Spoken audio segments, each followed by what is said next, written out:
আমি আদালতকে বলেছি আমি প্রমাণ দেব যে ঈসা আমার পিছনে ঘুরতো, ঈসা আমাকে তার প্রেমে ফেলেছে, কিন্তু আদালত আমার সেই প্রমাণ বলেছে আজকে তারা দেখতে প্রস্তুত না। সৌদি বাদশার দেয়া খেজুর ও জায়নামাজ নিয়ে আজ আদালতে হাজির হয়েছেন আলোচিত মডেল মেঘনা আলম। মেঘনা আলম বলেন, আপনারা সবাই জানতে চান সৌদি বাদশা আমাকে কি উপহার দিয়েছেন, তাই আমি খেজুর ও জায়নামাজ নিয়ে এসেছি। আমার মনে হয় না তার সাথে কুসম্পর্ক থাকলে তাকে জায়নামাজ গিফট করবে। হ্যাঁ, এটা সৌদি জায়নামাজ, এটা নামাজ পড়ার পোশাক। মেঘনা আলম আদালতকে আরও বলেন, সৌদি রাষ্ট্রদূতের সঙ্গে তার প্রফেশনাল সম্পর্ক রয়েছে।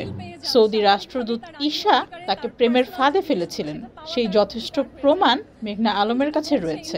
আজ রাজধানীর ধানমন্ডি থানার প্রতারণা ও চাঁদাবাজি অভিযোগে করা মামলার শুনানি শেষে মেঘনা আলমের মোবাইল ফোন ও ল্যাপটপে রাষ্ট্রবিরোধী কোনো উপাদান রয়েছে কিনা তা তদন্ত করে প্রতিবেদন দাখিলের নির্দেশ দিয়েছেন আদালত। এরপর মেঘনা আলম বলেন, বাংলাদেশের ভাবমূর্তি নাকি তার উপর নির্ভর করে।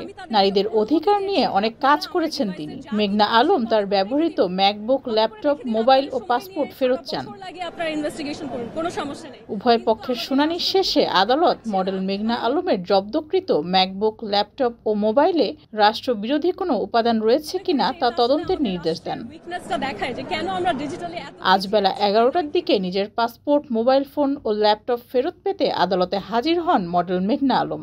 এ সময় মেঘনা হাতে খেজুরের কার্টুন ও জায়নামাজ হাতে নিয়ে আদালতের কাঠগড়ায় প্রবেশ করেন। এর মিনিট 10 পরই এই মামলার শুনানি হয়। ডেস্ক রিপোর্ট, যুগের চিন্তা। এই বক্স হাতে নেওয়া ঈসার ছবি আছে।